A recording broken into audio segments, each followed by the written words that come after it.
Hello everyone, it's Golden78 here to present you with another Minecraft tutorial. Today we will be going about mind control in vanilla Minecraft.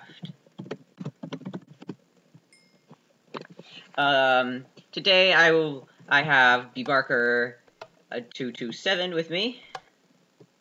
Oh, that's what you get for messing with the Villa Creeper.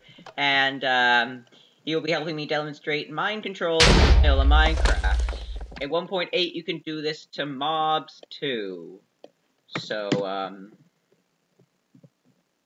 yeah, let's hope this works, and let's hope that bbarker will be back in just a second or two. Alright, so I'm gonna turn this on. Alright, I've entered his head, and now I am bbarker. I can't use his weapons or anything, I have my own inventory.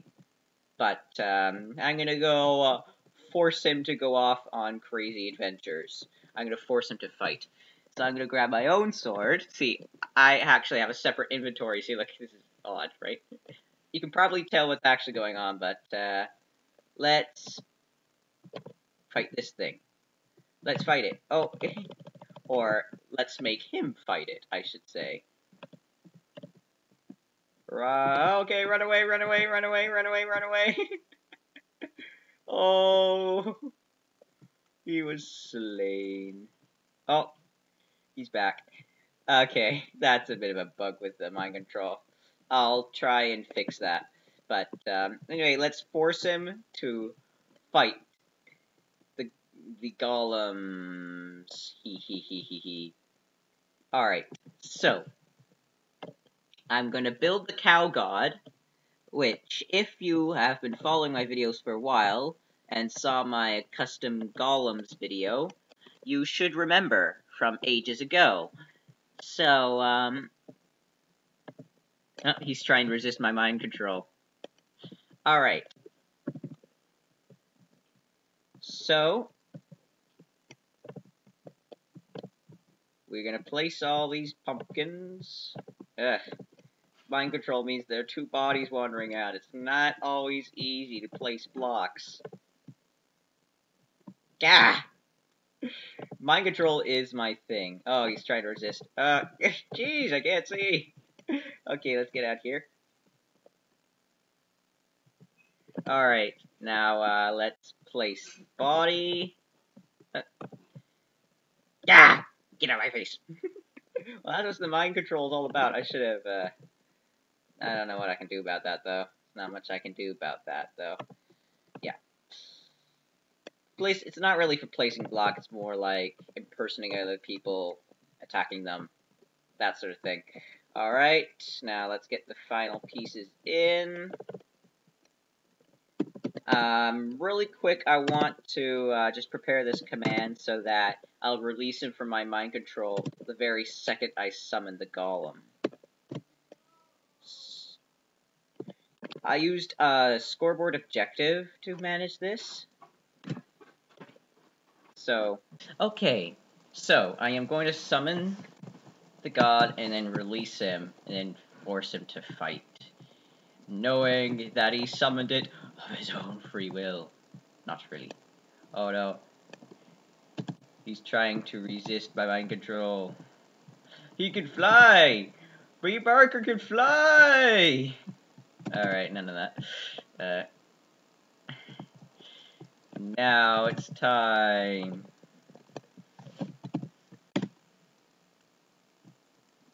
He's free to move now. Okay. Anyway, I've always had a slight thing for brain control, but, yeah. Now I'm gonna force him to be a coward. Run!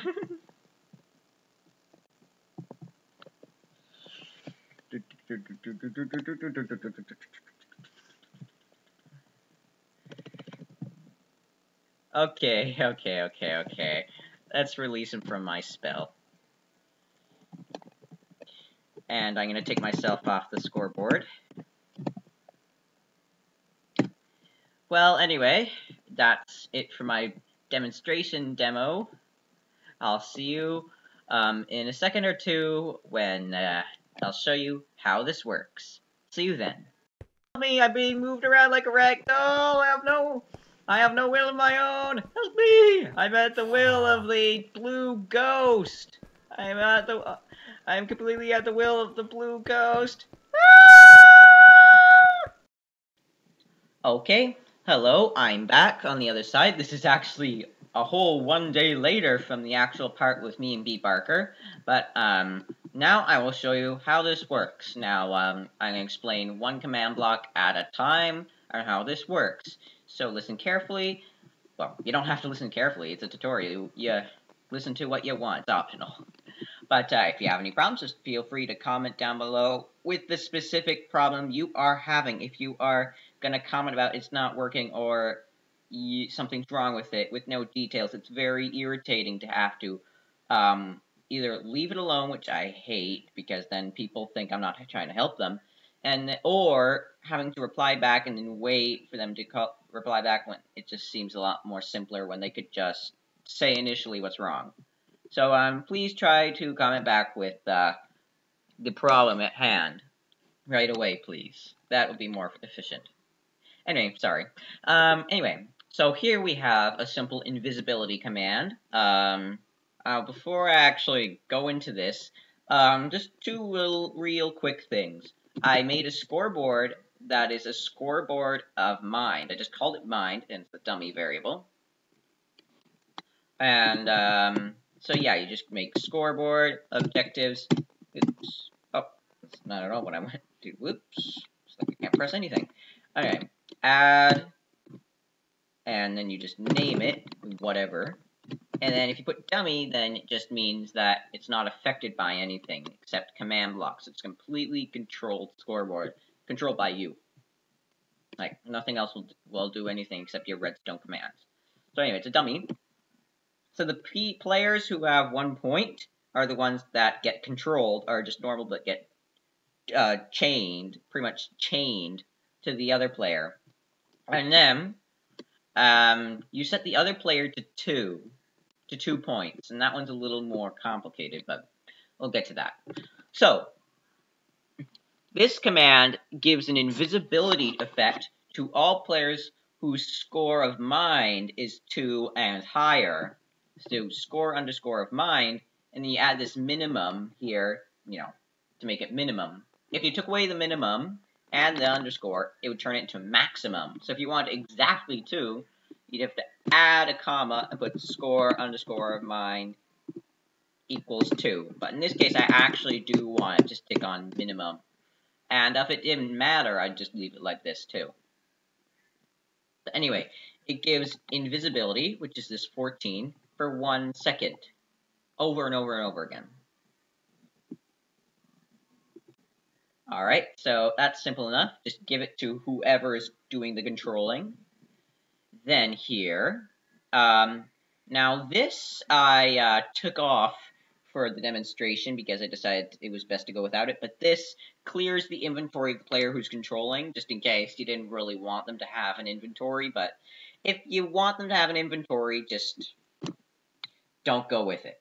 Like, just forget this command, and then, because when players hold items when they're invisible, or wear items when they're invisible, those items are still visible. So, I took that off for the tutorial. Now, here is something a little bit more. Test 4 works specifically with the comparator. Now, the comparator, when it comes out of a command block, it turns on when the command block successfully does something.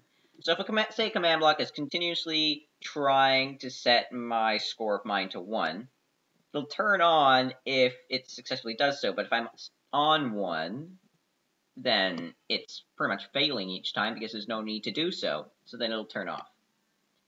Something like that. But test 4 actually does nothing except turn on or turn off the comparator. That's all it does. So, all this command block is doing is testing for anyone in the world whose score happens to be 2. So if at any time the score is 2, this will light up, activating these 2 command blocks. The first one teleports the players who have a score of 2 to the players who have a score of 1. Because you start out initially with, because, how the mind control works is that the controlled player is continuously teleported to the invisible controlling player. But if you did that right away, it doesn't really give the right sense to it, because, say, you're standing way over here, and he's standing way over fighting this iron golem that you can see right in the background. Well, then he'd be teleported to me, and that kind of makes no sense. It's as if he's technically in my mind, but has his own body. That just makes no sense. It's like a glitch. So anyway, you have to be teleported to them first. And that's why there's a scoreboard variable of 2 and 3, even though you can technically go as high as you want, but the command blocks work with both. So, this teleports the players who are at 2 to the players who are at 1. And then this one sets them to 3, sets whoever is at 2 to 3, so that they don't keep teleporting to that player. I think there's a command I might have missed. Oh, here we are. I don't think I went over this one, which is actually good because this one is best shown off last. And then finally, it teleports all players who are being controlled, meaning a score of mind of 1, to all players who are controlling, meaning score of 3. Because it has to be minimum 3, because if it's 2, that means that someone only recently joined and therefore did not teleport to them yet. So if it was 2, then the controlled player might instantly just teleport to the controlling player without, like, them teleporting to... The controlling players in Zone 1, controlled players in Zone 2. If this was set to a scoreboard variable of 2, then the controlled player might accidentally go into the controlling player's area, because the controlling player is supposed to go into the controlled player's area and then move him around. Confusing stuff to talk about, even though it's actually pretty easy to build. So yeah, if you think that you really want to do this, but think there is no way you'd be able to, then put down the comments that you need help, and if you happen to have a server, I'll be perfectly willing to come on and help you out. Or if you need maybe a little more help, well, yeah. So that's that. If you enjoyed this video, go ahead and leave a like. Even if you did, but you don't really feel like it deserved a like, that's fine too. Leave a subscribe if you really want to see what's going on in the videos, but it is not obligatory, but, it never is, so you don't need me to tell you that. I will soon be posting a video about adding attributes to items, similar to my at the level of 1,000 enchantments video, and as many enchantments as you want, and on any items, which will be the same thing with attributes. So when you hold it or wear it, and it can be any item, except, well, you can't wear any item, so just the items you can wear, and anyway, if you're wearing it or holding it, you get the effects on it. So extra speed or more health, or less speed or less health. Blah, blah, blah. Just watch the video. I'll put a link in the description so you don't have to listen to this guy on the screen blah, blah, blahing all day. Anyway, thank you all for watching. I appreciate the feedback, and I'll see you in the sky, because that is my intro. See you around. I'm random.